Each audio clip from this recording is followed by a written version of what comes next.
Thank you, Mesut, for that kind introduction. And we go a long way back. 1999, Noordwijkerhout, the Netherlands, where we were both interested in hypnosis in the medical domain. And it was a very, very important part in my career, and I hope also in yours, that led to actually our careers as they unfolded. The title that I have for you today is Understanding PTSD in the Wake of Earthquakes. And as it says, I'm a retired colonel, and what I'll be sharing with you is a couple of slides that are preceded with a Mentimeter. What is Mentimeter? It is an interactive quiz. And I would like to, before we get started, to ask you to open your phone and to scan the QR code, because the topic of earthquakes is very relevant for the people in Turkey, not only Turkey, but also outside, but because of the event that took place a couple of months ago. It said February 6th. And I have a couple of questions for the audience here. So if you can just go to your phone, open as if you're making a phone, aim it at the QR code, and then go to the first question. Can we go to the Mentimeter website?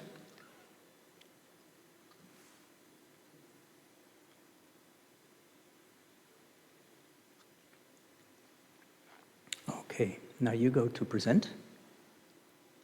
Present, please. All right, the first question that I'd like to ask you, we're a small group of 12 participants. Have you ever experienced an earthquake firsthand? So we're here in the audience, and in the audience there's 5 said, yes, I have experienced a major earthquake.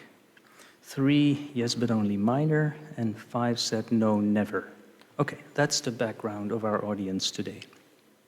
Let's go to the second one. Can you move with the cursor to the second? Yes. Oh, no. No, we were there. Right, there we go. Oops. Right. Okay, now move the mouse to the left, lower, right. There you go. Okay. How would you describe your emotional response to earthquakes? I'm deeply anxious or fearful, even thinking about them. Oops. I'm cautious and concerned, but not overly fearful. Or I'm indifferent. They don't affect my emotional well-being. Or I've never thought about it. We are a group of 12, and please give it a few moments to populate this question. Now, the 4 or 5 people said, I'm cautious and concerned, but not overly fearful. Okay, so there's one person who says, I'm deeply anxious, even thinking about them. Okay, keep that in mind. Let's move to the next one. Can you move very good, thank you. If you've experienced an earthquake, so that would be for the 5 actually that have experienced an earthquake, did it result in any personal or property loss? Yes, significant loss, some minor damages or losses, or no damages, or I've never experienced an earthquake. That would be the 5 or the 6 or the 7 of the first question. So there's one person, you don't have to identify yourself. There's one person that says, yes, significant loss. Some minor damages and losses are responded by somebody else. Thank you. Let's go to the next one, please. Oh, no. Please bring it back. Yeah, just to the left lower. There you go, to the next slide. How prepared, and this goes for the group at large, how prepared do you feel for a potential earthquake in your area, wherever you are living?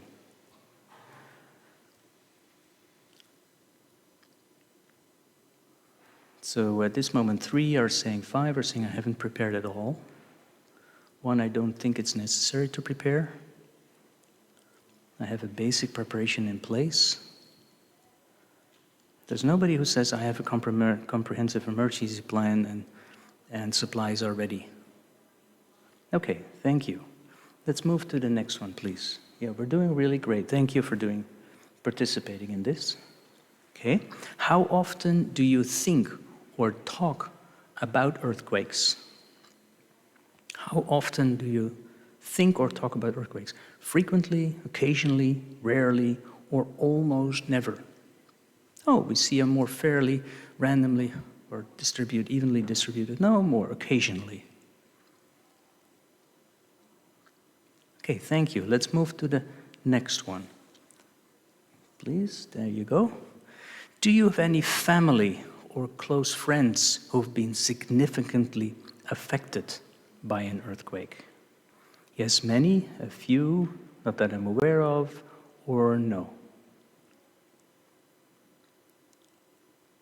So in the audience here, of the 12 attendees that we had that were participating, we have 9 at this moment. 2 said yes, many close friends who've been significantly affected by an earthquake. I think if we extrapolated this into a larger audience, there would be, percentage-wise, would be a fairly large percentage of people who know somebody who's been affected. And if you see and hear the casualty losses and the casualties after the last one in February, the number was reaching 40,000 or plus, or the exact number was not really well known, then there will be a significant number. Let's go to the next one. Yes, please. Yes? If an earthquake were to happen now, what is the first action that you would take? You take drop, cover, and hold on, run outside, try to gather my belongings, or I'm not sure. The ones who've ever had a drill would say drop, cover, and hold on, and run outside. Very good. Okay, let's go to the next one. I think there's 2 more. Let's go to the next one, please. Yeah? Yes?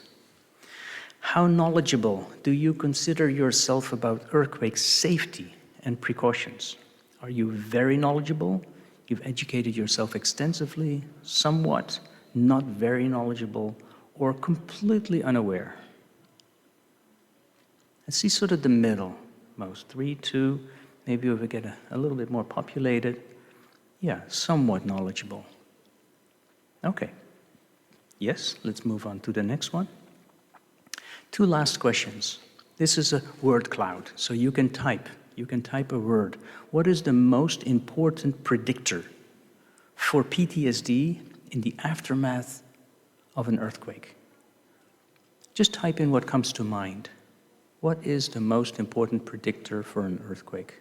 What comes to mind? What words come to mind? You can type them in the word cloud, or they appear as a word cloud. Voice. That is a very symbolic one, I think. Voice. Active coping.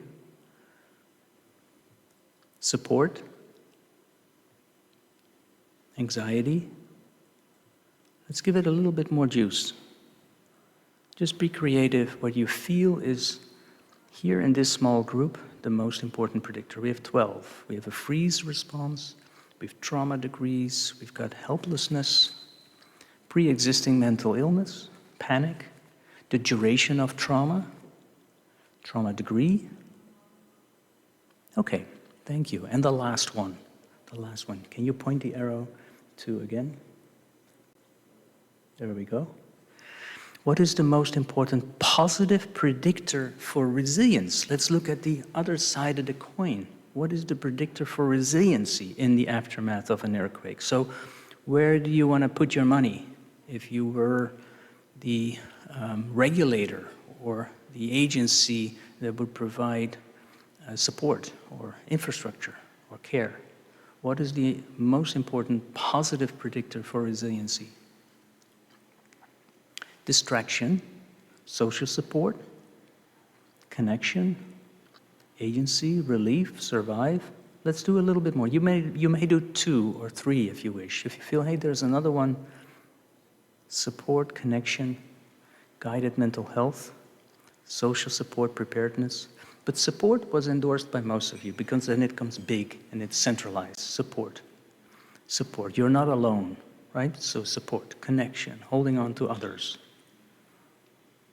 Thank you. That was the Mentimeter. Thank you for actively responding in this first part of my talk. Can we move back now to the website?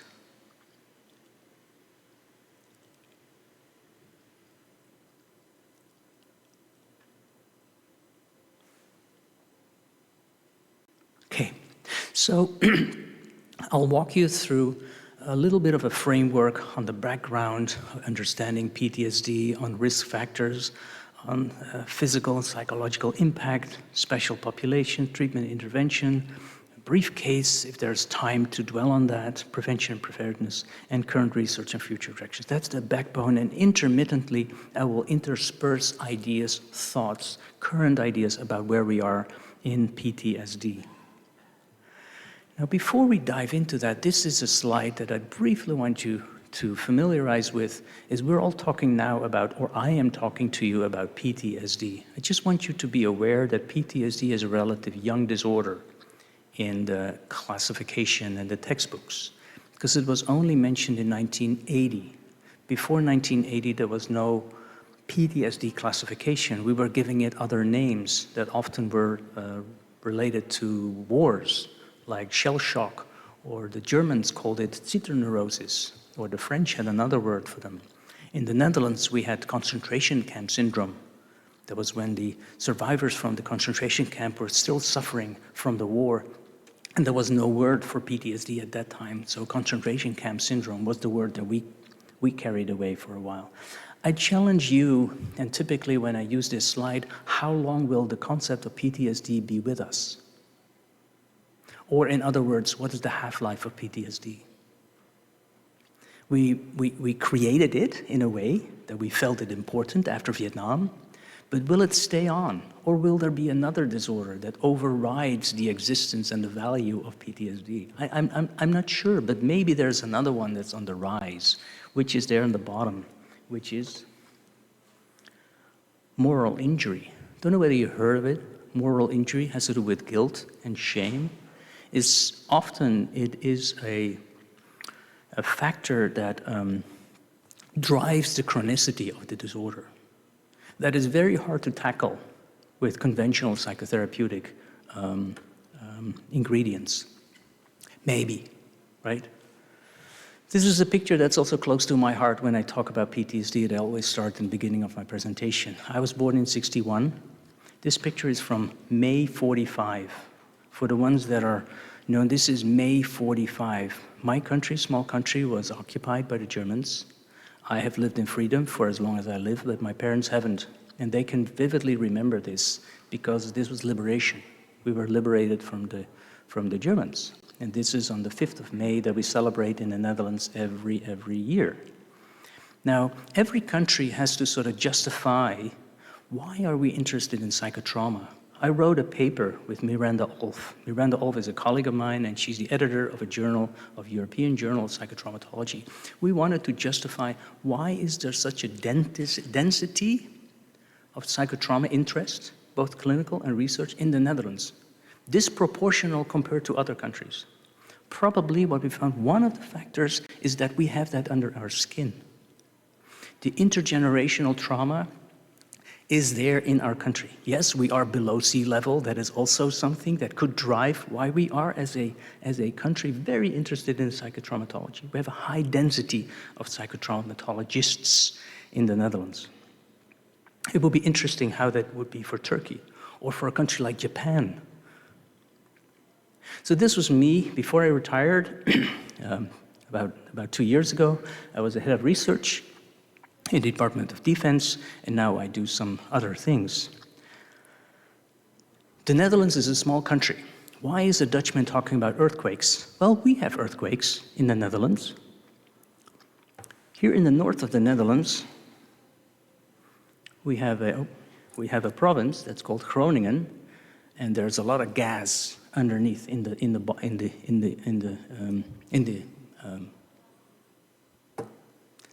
ground.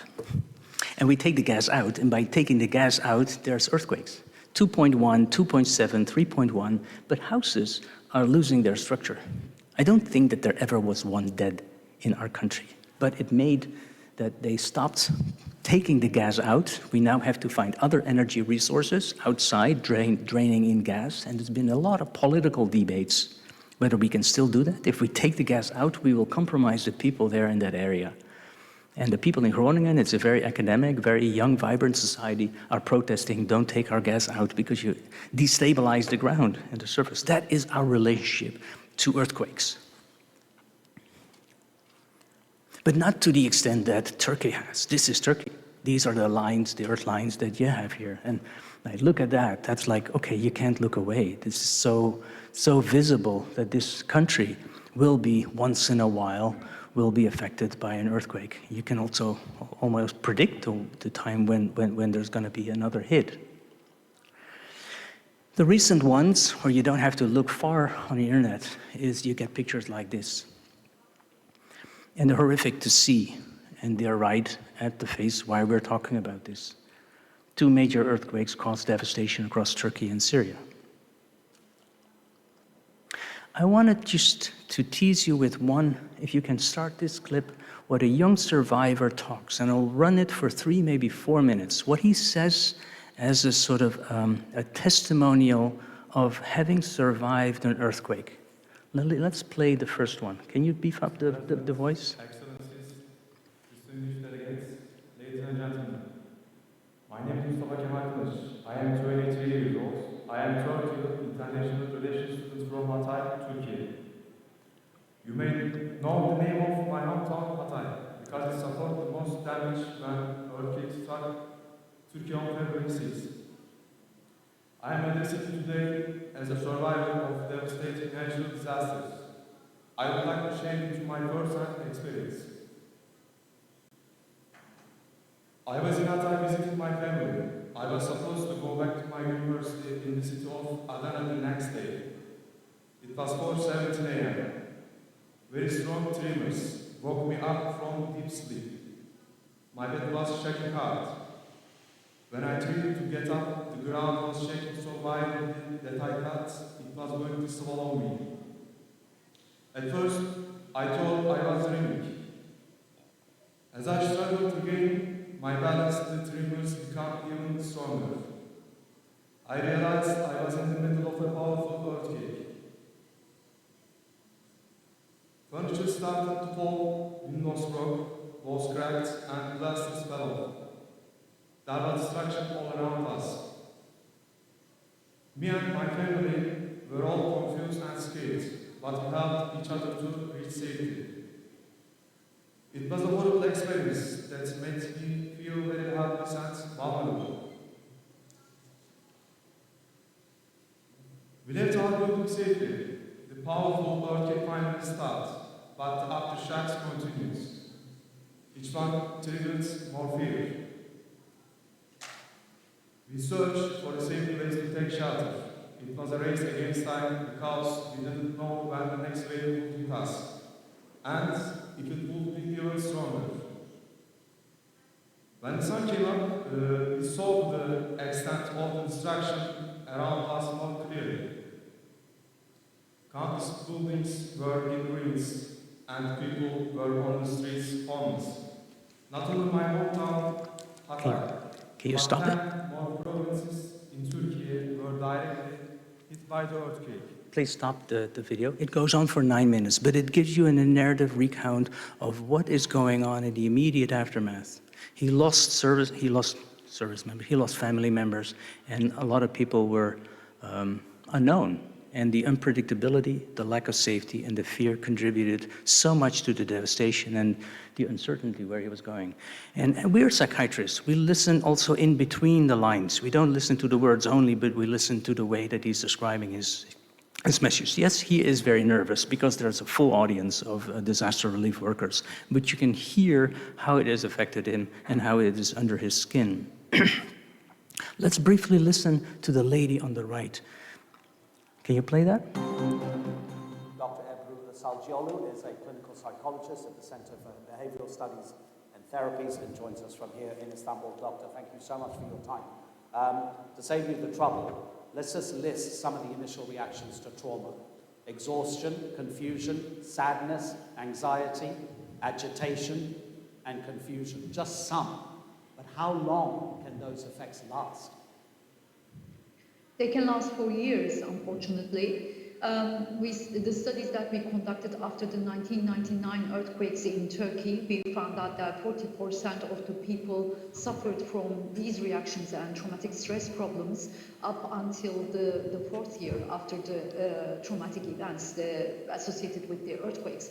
And in a study that we conducted 14 years later after the Düzce earthquake that hit Turkey in November 1999, around 12% of the survivors still had traumatic stress problems. So if left untreated, these psychological effects linger. Can you stop it, please? To treat tens of thousands, maybe millions of people. So what you alluded to was the prevalence of probable PTSD and she said 12%. Let's look at some of the... How are they? So first, we have to define PTSD. Don't have to dwell on that with you. That's very well known. We don't have to dwell on earthquakes. That's covered as well. What you heard in the narrative, we heard a sunny afternoon. It always starts nice. Then a low rumbling, the rumbling low louder, tremors intensified, shaken, disoriented. The community rallies together, and then the vulnerability, the unpredictability, the unsafety, and the fear drives the experience. Here are the, let's say, in the past 25 years, some of the world's deadliest earthquakes. And of course, the February 6 is on top of that. And of course, there was one after in Morocco. And if you see the number of deaths, and maybe the number is not accurate, because here it says 20,000, it may be more. You saw in the news 45,000. Who knows exactly what the number was? You see there in Haiti, 316,000, or in the Indian Ocean, in the tsunami, 230,000. These are enormous, enormous, enormous numbers. You were talking about war and the conflict in the world, but the numbers here are also very, very, very high. So if you look at some of the earthquakes, historically, the ones here in the Haiti earthquake, the rates of PTSD are estimated to be 40% in directly affected populations. We're talking, I'll skip this one. So many studies report a very high prevalence of PTSD symptoms among survivors of earthquakes, and they can be based on factors such as severity of the earthquake, the proximity to the epicenter, and the level of personal loss experienced. There's a wide range of incidences about medical complications, about meta-analyses, about children as an affected population, and comorbidities. Here, others in China, 45% directly affected in areas a few months after the earthquake. In Haiti, 25 to 30%. These are very high numbers. Toku earthquake and tsunami in Japan, 23%. In Nepal, 20 to 40%. Those are very high numbers. So when we understand PTSD, we have to understand about the key symptoms in the aftermath of a quake. We have to develop and we have to learn about PTSD, but I will not do the neuroscientific journey on the amygdala, the hippocampus, and the prefrontal cortex, and the affective overconsolidation. Bear in mind that not everybody develops PTSD, but some people with a prolonged reaction may be at a higher risk. And we need to differentiate, if we're in the post-disaster area, like what is acute stress disorder and what is PTSD. And some people normalize, and in others, they don't bounce back. Now, briefly, I had another presentation this morning, showed the same slide. It's just to familiarize you with what we're talking about when we talk about PTSD. The driver for PTSD, in my eyes and in literature, is the flashbacks. Waking up in the middle of the night and reliving the experience could also happen in daytime. A loud door banging, feeling a small vibration. Hey, it's another earthquake again. Sleeping difficulties, bad dreams are coinciding factors that are probably, if you do a network analysis, connected to the flashbacks. avoiding to talk about it, avoiding to go to places, avoiding to go under a house that isn't probably securely built, could be a driver as well that manifests in PTSD. And feeling guilt or shame, I want to highlight it here as well, because we feel if we've survived, or the people that may survive, a driver for the PTSD symptoms may be, I should have been dead. And my child or my children were the ones that didn't survive. So I have that survivor guilt. And how do you cope with that survivor guilt? And what are the treatment opportunities if somebody is facing that survivor guilt? And that is a very burden that could be manifest as part of the symptom manifestation of PTSD after earthquakes.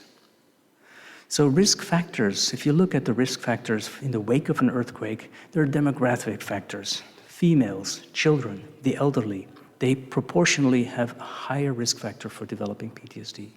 The exposure level itself, yes, of course, if you're closer to the epicenter, if you're trapped under the rumble, or those who witnessed deaths are at a higher risk. Personal loss, it's a no-brainer that the ones who are missing loved ones, they can exacerbate PTSD symptoms. Previous mental health comes up everywhere. Lack of social support comes up everywhere, and social support as a very strong tie, as a protective factor. Social support, there are many studies on social support, how important it is to be connected through phones, to email communication, whatever, if that infrastructure is still alive in the aftermath of an earthquake.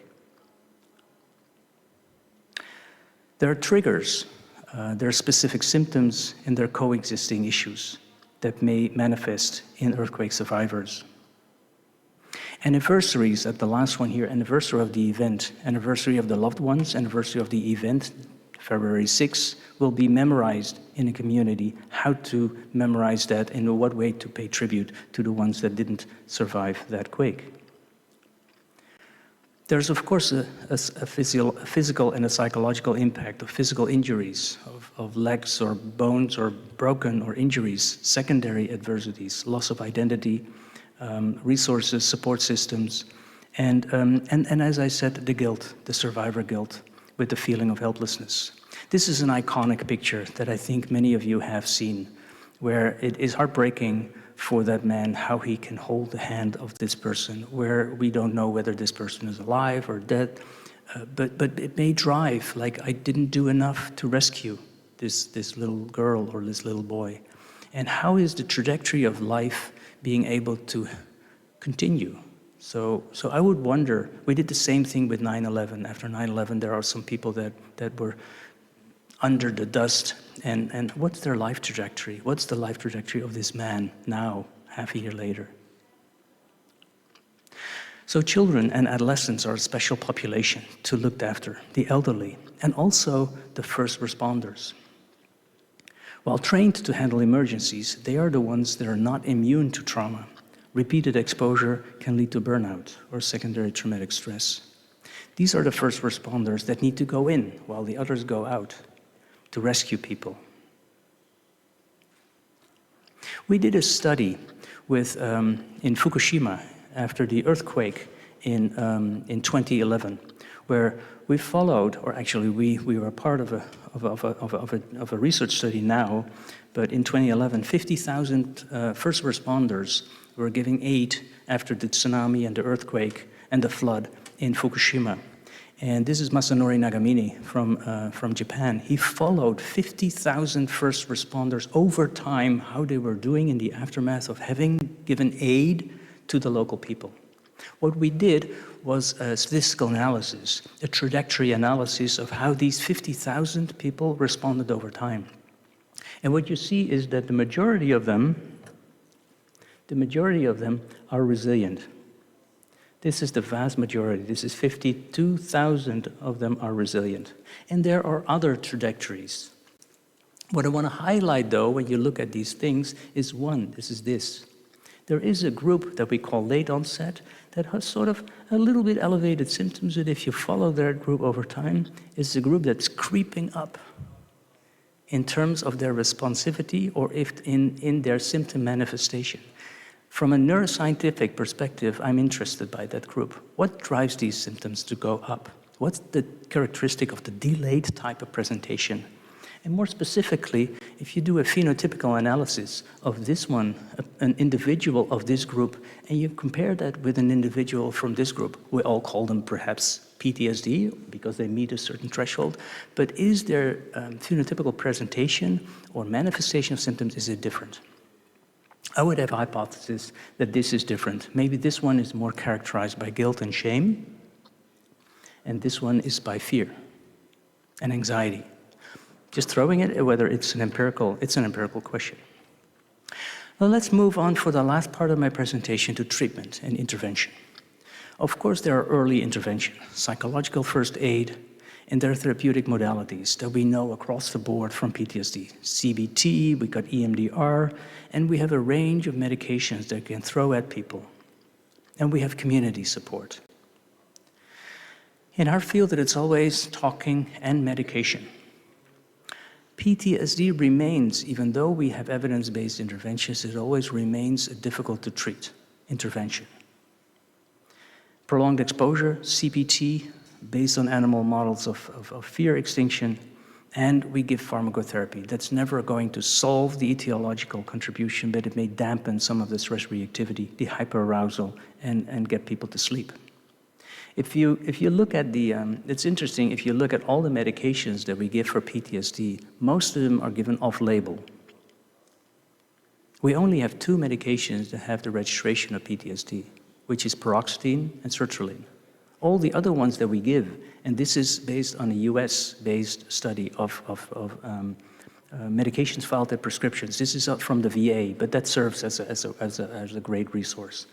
And then you can see over time, it's interesting, we can go over detail, but trends, and you can see that NESSRI, fluoxetine, and sertraline are the ones that are registered, but we give a whole range of medications off-label for PTSD. Interesting that you can see here prazosin. I think you've heard of that. Prazosin was an alpha-1 adrenergic antagonist, and here you see that, hey, there's an interest in the use of prazosin. If you follow the prazosin story for nightmares, there's an interest, and this is the last one is from 2013. Prazosin never made it, or there wasn't a file for registration for the treatment of PTSD or nightmares, but there's a signal in prazosin. And benzodiazepines, I don't know whether you know, but these 34, 32, 29, 25. I think if you follow that up, there's a decline in the prescription for benzodiazepine in the treatment of PTSD for rightful reasons. I think we should even decrease that further. Benzodiazepines are addictive, and they are not helpful in the treatment of PTSD. Now, there's many systems that we can target with our medications, whether it's for traumatic grief, or whether it's for flashbacks or for emotional arousal. And there's a lot of compounds that are maybe at the stage of introduction.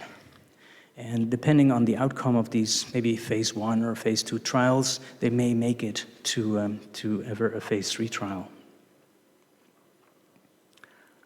I'll skip this one. So just a few on the treatment opportunities that we now have. We have many exposure-based interventions. We have EMDR, we have CBT, we have narrative-based treatments, narrative exposure therapy, where we invite somebody to write their lifeline. We have meaning-making therapies. Acceptance and commitment therapy is a very popular treatment intervention.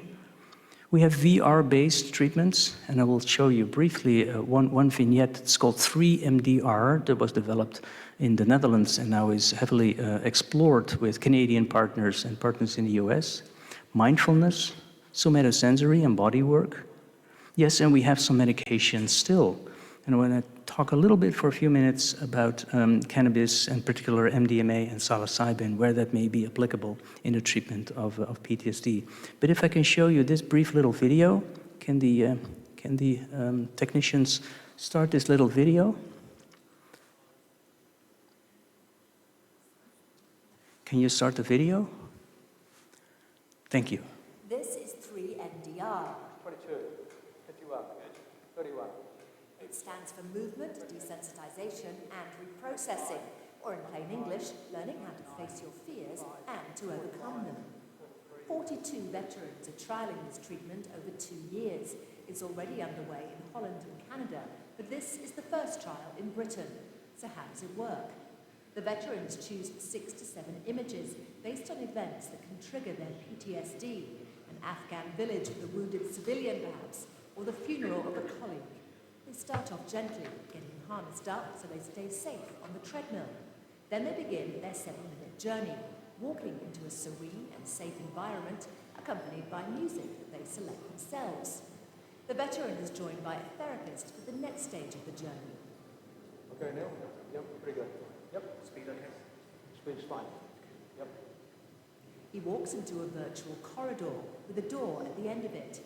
It opens to reveal one of the images he has chosen. And he deliberately walks towards a traumatic scene he may have tried to bury. Then some talking therapy takes place. When you look at that photo right now, what feelings does it evoke right now? Adrenaline. Best way to describe it, I think. Expectation. The words the patient chooses to describe his feelings are displayed on the screen. 72, 55, 23, 95. Then he focuses on numbered red balls to allow the disturbing image on the screen to move to a different part of the brain. This is borrowed from an existing treatment. Can you stop it? Can you stop it, please, here? So let's just... This is 3-MDR. Yep. This is 3-MDR. Thank you. So let's just reflect on the man that was holding the hand of the child, right? The man is affected by this traumatic grief. He doesn't want to go there. He doesn't want to revisit the memories. Typically, the way to survive is by cognitively avoiding to go there. We know that if you want to treat even traumatic grief, then you need to go there. You need to work through these traumatic memories. Typically, what you see here is the man is walking. Typically, if we do therapy, we do it from the chair. And we bring the memory up, and it's virtual reality, even with a headset or so. But here, we invite the individual to walk, to bring pictures of their loved ones or of their index trauma. They're being displayed, and they're walking right to it, through it. It's what we call immersive therapy. It's a novel paradigm where we actively engage the individual to come out of the chair and to walk. We think that it is an effective treatment for PTSD and maybe also for traumatic grief. So in the aftermath of an earthquake where the loved ones and the memories of that what you have not been able to do in the rescue phase is haunting you, it may be one of the drivers for symptom relief. There's a couple of randomized controlled trials that we've done in the Netherlands, in the UK, and in Alberta. And Lisa, Dr. Burback, is one of the researchers that is doing it in the University of Alberta.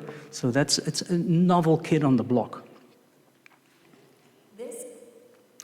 But there's a range of emerging therapies. If you look here, and this is a review that we co-wrote together, yes, there is a range of new medications. Cannabis is one, neurosteroids, hydrocortisone. They may not all fit really immediately to do symptom relief. They may be effective in different trajectories of the development of the disorder. Same for these new therapies. And there's 3-MDR, and I'll say a little bit about psychedelics still.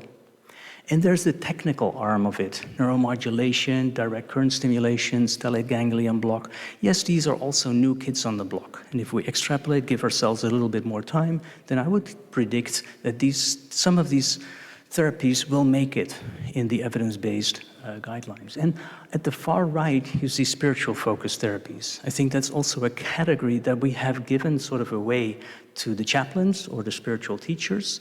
But it may also be something where we may need to explore interdisciplinary explorations. What we do see if we zoom out of the therapies for PTSD, in the first wave, we have focused on behavioral modifications of fear conditioning. In the immediate aftermath of a quake, an earthquake, that may be the model to drive. Right? I cannot go into a house anymore because I cannot open the door. I fear that it will collapse. So you need to be able to behaviorally modify that response and overcome that fear response. That's fine. That's what we've been doing for so long. The second wave into therapy land was cognitive behavioral therapy, where we identified dysfunctional cognitions. I cannot trust anybody. The government cannot be trusted. The world is an unsafe place. Okay, if you want to live in this world, you have to sort of change that dysfunctional condition, otherwise it's not going to be easy for you to live here.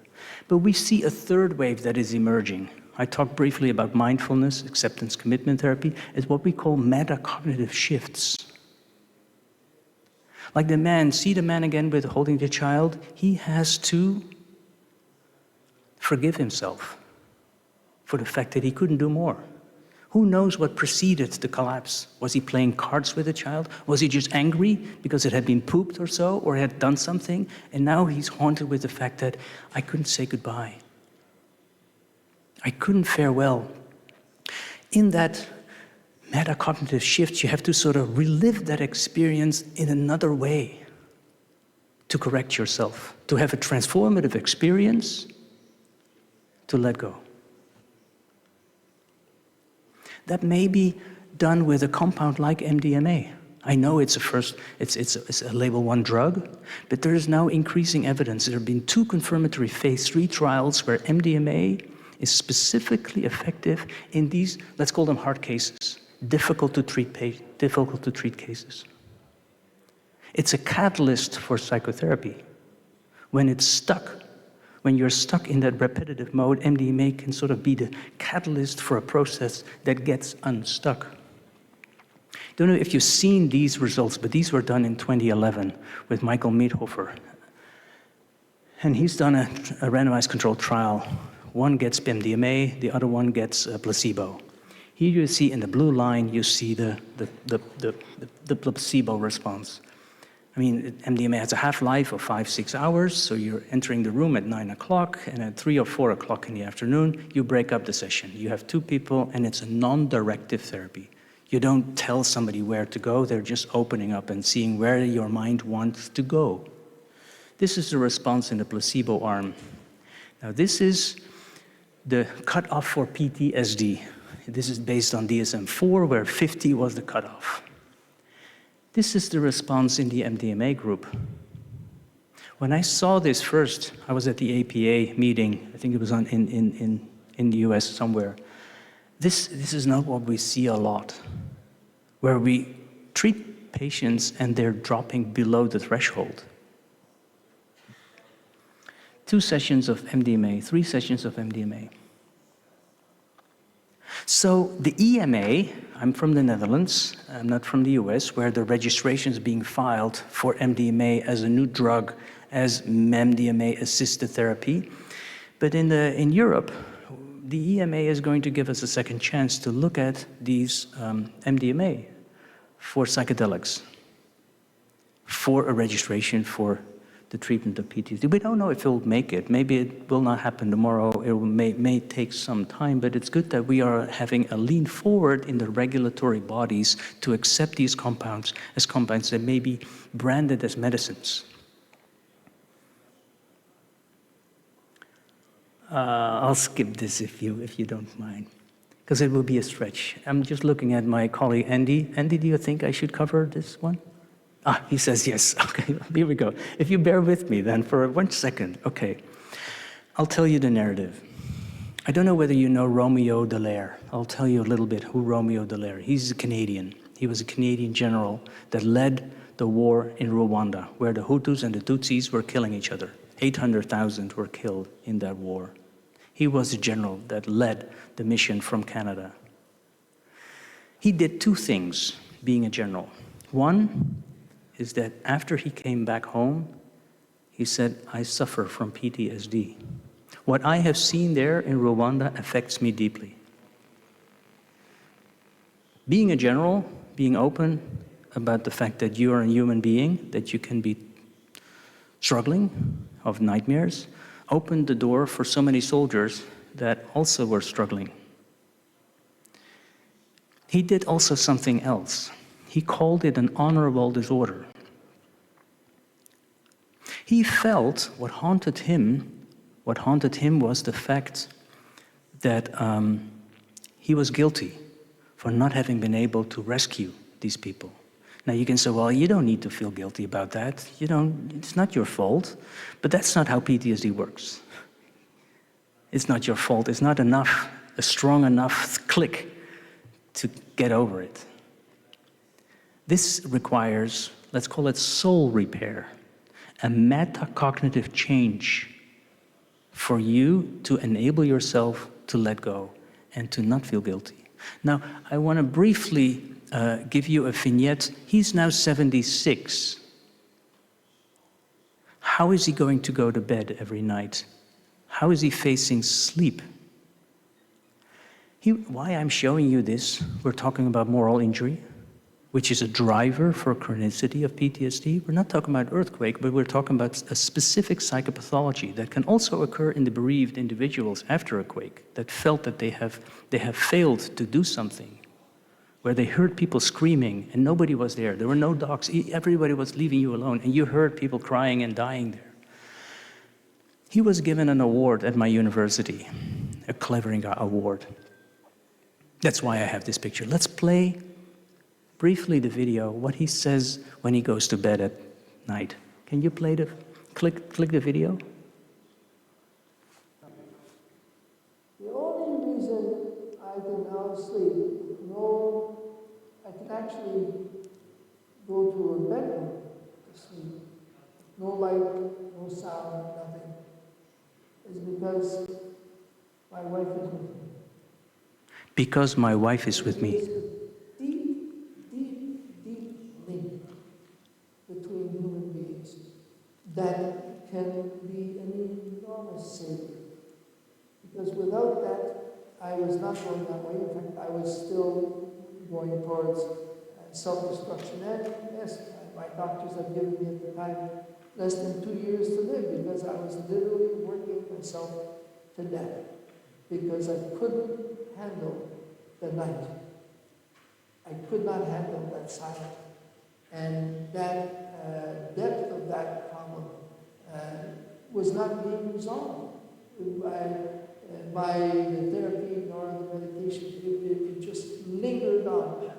My guilt of having failed my mission, of so many people, so many spirits haunting me, and so on, that started to wane. I was starting to get a better grasp, a bit more objectivity. So I just wanted to share, the nights are often very difficult. The lights need to be turned. He says, my wife is with me. That social connection that you also filled out is what is the most important relationship we have together. And if she holds her hand and she colors all her hair, then he can sort of let go and he's okay. The guilt is gradually waning off. He had numerous prescriptions. They dampened some of the system, but they didn't treat him for his PTSD. The guilt is the thing that drove him and that needed to be detargeted. So, dear Chair, how many minutes do I still have? 2 or 3? Okay. So, of course, what is important is prevention and preparedness. And I inquired you in the Mentimeter, are you prepared? Do you know what to do? We'd like to have a community education. We'd not like to do mental health resiliency. If you're in a dangerous zone, of course you need to do the drills and skills. Here in Turkey, it should be part of the educational school program. In San Francisco also they have this, and it needs to be there because, of course, the building needs to be firm and constructed in a proper way. That's governance and investment and all that, of course. So just in the few minutes, there were a couple of terrorist attacks 5, 6, 7 years ago, you recall? In Manchester, in Munich, in Nice. What NATO wanted to do when I was still active, can we predict in the ones that are exposed to a terrorist attack for being vulnerable in developing PTSD? These guys came together and sat together. Can we, based on the knowledge and the AI and the machine learning that we have, predict the ones that are vulnerable for PTSD? We didn't know that the war was going to start in Odessa a few years later, but we had the knowledge. Now, I want to tease you with, do we now have the knowledge who is vulnerable in an affected area after a quake? Do we have the tools? Do we have maybe a phone that could be used as a digital stethoscope to predict the ones who may be vulnerable for PTSD down the line? whose battery is charged and whose battery is almost empty that we need to boost. Are we ready for a machine learning approach with some kind of apps or technology that can sort of give us the information, how am I doing? So then we can look at primary prevention. We can learn people these apps, and these are just 10 of the, I got this from the internet, what are the primary prevention measures? These are no-brainers. Public education, building codes and infrastructure, community drills, early warning signs, accessible mental health resources, destigmatization is probably somewhere there as well. Future directions, I think we need to do ongoing studies, especially in an area of Turkey and where the earthquakes are very prevalent. We need to do research. And I'd be very interesting in a longitudinal follow-up studies. This is a study that just came out. The last author is Joseph Zohar from Israel, and the first author is a colleague of yours in Turkey. What is the long-term follow-up? And I'll read with you. Full and partial PTSD decreased over time over the first 2 years post-trauma, but remained stable at 10 years. Remained stable at 10 years, suggesting PTSD symptoms around 2 years remained stable at 10 years. Background characteristic did not PTSD a long-term course, but avoidance level did. Delayed onset PTSD was relatively rare in this particular. So 2 years stability. So those are the hard cases. They may come to your clinics and can I be treated for my nightmares? And those are the ones that I think that we need to learn from. Maybe with these emerging therapies that we have at our hand, we can provide them some tools that can just alleviate a little bit more from the suffering that they're currently having to deal with. So with that, I gave you a whirlwind of what I think I know about PTSD and earthquakes, and thank you for your participation, and thank you for your attention.